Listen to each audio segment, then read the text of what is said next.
გამარჯობათ, მოგესალმებით, მეგობრებო. ვიდრე დავიწყებთ დღის წესრიგით გათვალისწინებული საკითხების განხილვას, მსჯელობას, გადაწყვეტილებების მიღებას, მინდა რამდენიმე საკითხს შევეხო.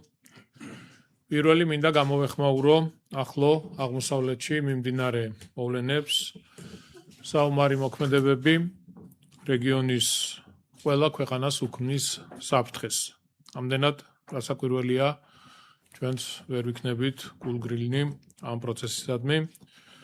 სამძიმარს უცხადებ როგორც ირანის მოსახლეობას, ისე ჩვენს მეგობარ ებრაელ ხალხს და ვუსურვებ მათ მშვიდობას. მშვიდობა კონდეს ჩვენს ქვეყანას და მთელს მსოფლიოს, რადგან მშვიდობის გარეშე შეუძლებელია განვითარება, შეუძლებელია წინსვლა, აღმშენებლობა.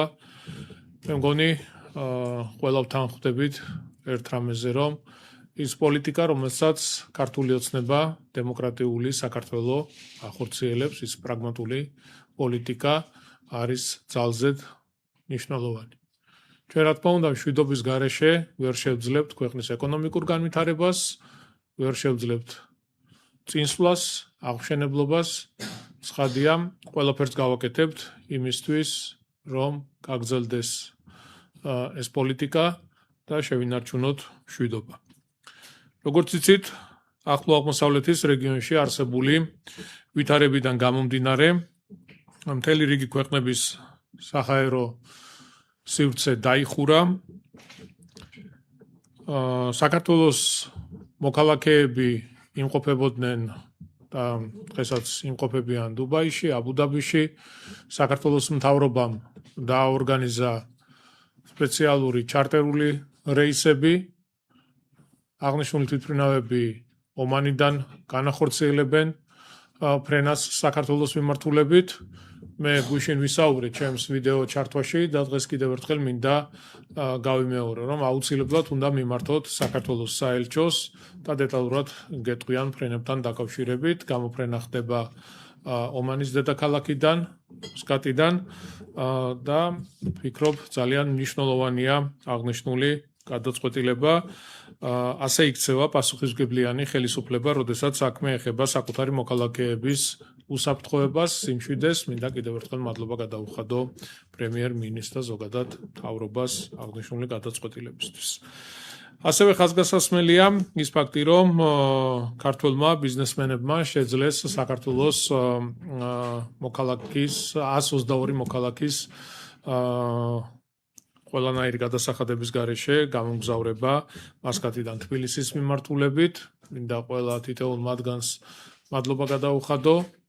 ესეც ძალიან მნიშვნელოვანი გადაწყვეტილება იყო, რომ ერთმანეთს ვეხმარებით ასეთ რთულ ვითარებაში და უზრუნველყოფთ ჩვენი ქვეყნის მოქალაქეების მშვიდობიანად დაბრუნებას სამშობლოში.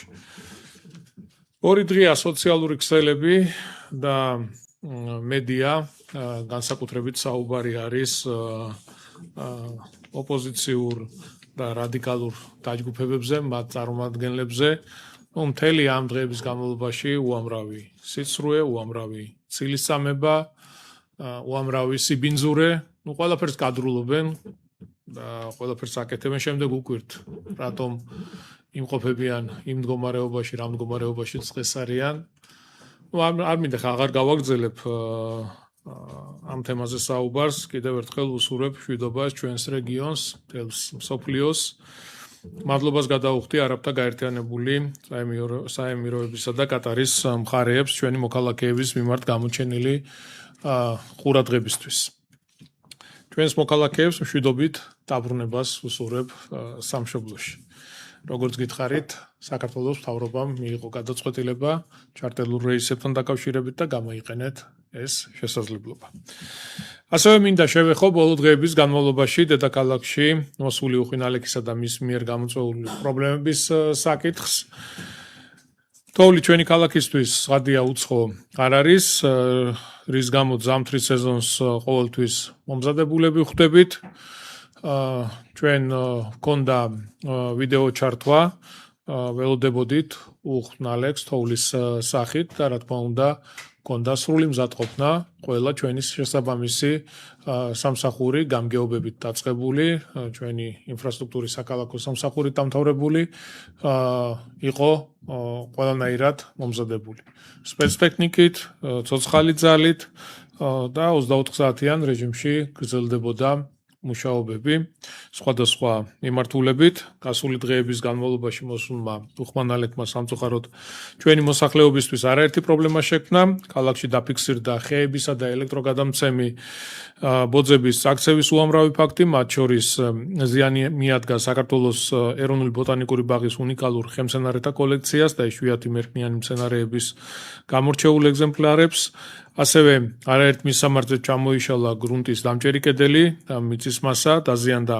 ინფრასტრუქტურა დაფიქსირდა გადაადგილების პრობლემები გზების ინტენსიურად წმენდის გარდა მუნიციპალიტეტის სხვადასხვა სამსახურს და მათ წარმომადგენლებს მოუწიათ პროცესში 24 საათიანი ჩართვა რათა არსებული გამოწვევები მაქსიმალურად სწრაფად მოგვარებულიყო ჩვენი რაიონული გამგეობის წარმომადგენლები, კონტრაქტორი და პროვაიდერი კომპანიები, შპს ეკოსერვის ჯგუფი, თბილსერვის ჯგუფი და თბილისის მერის ინფრასტრუქტურის განვითარების საქალაქო სამსახური დღემდე აქტიურად არის ჩართული უამინდობით გამოწვეული შედეგების აღმოფხვაში. არ მინდა ვინმე გამომრჩეს, ყველა თითოეულ მათგანს, თითოეულ სამსახურს, თითოეულ ადამიანს მინდა მადლობა გადაუხადო გაწეული შრომისთვის, საქმიანობისთვის, როგორც გითხარით, დღესაც გრძელდება შესაბამისი სამუშაოები, წაქცეული ხეების დამუშავება, გატანა, იქ არსებული სივრცეების მოწესრიგება და ასე შემდეგ. აქვე მინდა განსაკუთრებული მადლობა გადაუხადო შინაგან საქმეთა სამინისტროს აქტიური თანამშრომლობისთვის, საპატრულო პოლიციის ეკიპაჟებს, რომლებიც ოპერატიულად ეხმარებოდნენ მოქალაქეებს უსაფრთხოდ გადაადგილებაში და გვაწვდიდნენ ინფორმაციას ამა თუ იმ პრობლემურ საგზაო მონაკვეთის შესახებ.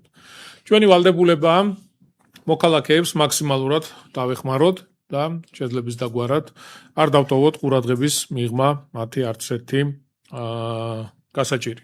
მიმდინარეობს ზარალის დათვლის პროცესი და ეტაპობრივად ყველა დაზარალებულს მივხედავთ, დავეხმარებით და გვერდით დაუდგებ. არ ყოფილა არც ერთი შემთხვევა, რომელიც დაფიქსირდა ცხელ ხაზზე და ჩვენი შესაბამისი სამსახურები არ მისულიყვნენ კონკრეტულ ადგილზე. კიდევ ერთხელ მადლობა თითოეულ მათგანს, მადლობა ირაკლი ბენდელიანს, რომელიც კურირებდა აღნიშნულ მიმართულებას, ვიცე-მერს გიორგი ტყემალაძეს, ყველას აბსოლუტურად მთავრობის წევრებს, გამგებლებს, კომპანიებს და ჩვენ შესაბამის სამსახურებს იმ საქმიანობისთვის, რასაც ამ დღეების განმავლობაში აკეთებდნენ და აღნიშნული სამუშაოები, როგორც გითხარით, დღესაც გრძელდება. ადგილობრივი მოსახლეობის უსაფრთხოებისთვის, ასევე ქალაქში არსებული ინფრასტრუქტურის დაცვისა და შესაძლო სტიქიური რისკების პრევენციის მიზნით, დედაქალაქში უკვე არაერთი სამუშაო განმახორციელეთ სხვადასხვა რაიონებში, სხვადასხვა მისამართებზე. ამჯერად გლდანის რაიონში, ლიბანის ქუჩაზე ნომერ მე-5 საცხოვრებელი კორპუსისა და ნომერ 119 საჯარო სკოლის მიმდებარედ მეწყეს საშის ზონაში ფერდის გამაგრების სამუშაოები იწყება. აღნიშნულ ტერიტორიაზე არსებული გეოლოგიური მდგომარეობის შეფასებების შედეგად დადგინდა, რომ აუცილებელია გადაუდებელი საპრევენციო ღონისძიებების განხორციელება, რათა თავიდან იქნას აცილებული მიწის ჩამოშლის გამოწვეული საფრთხეები. პროექტის ფარგლებში ტერასულად მოეწყობა 40 მეტრის სიგრძის ხიმინჯოვანი კედელი, რომელიც არსებული გრუნტის გამაგრებას უზრუნველყოფს, ასევე ზედაპირული და მიწისქვეშა წყლების მართვის მიზნით დაგეგმილია სადრენაჟე ქსელისა და რკინა-ბეტონის იუვეტის მოწყობა, რაც მნიშვნელოვნად შეამცირებს მეწყრული პროცესების ერთ-ერთ მთავარ გამომწვევ ფაქტორს.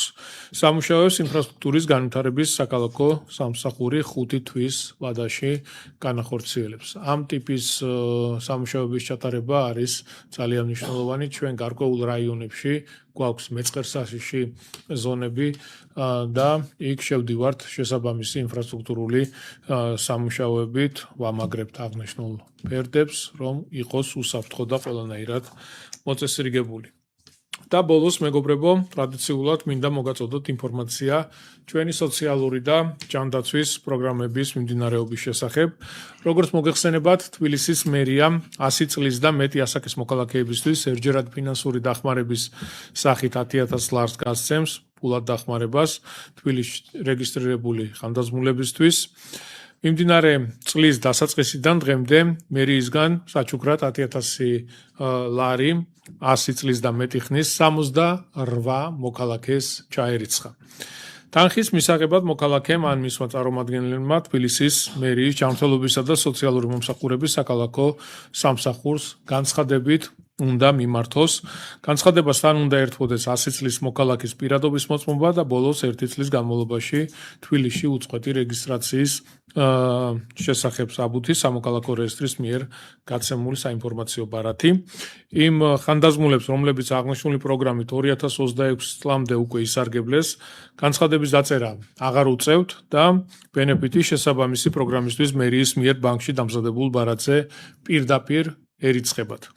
თბილისის მერიამ 100 წელს მიღწეულ მოქალაქეებისთვის ერთჯერადი დახმარების პროგრამის ფარგლებში 2025 წელს ფულადი ჯილდო 91 ხანდაზმულს ჩაურიცხა. მათგან 7 იყო მამაკაცი. 91 ხანდაზმულიდან 64-ს 100-ზე მეტი წელი შეუსრულდა, ყველაზე ხანდაზმული კი 106 წლის 2 ქალბატონი იყო.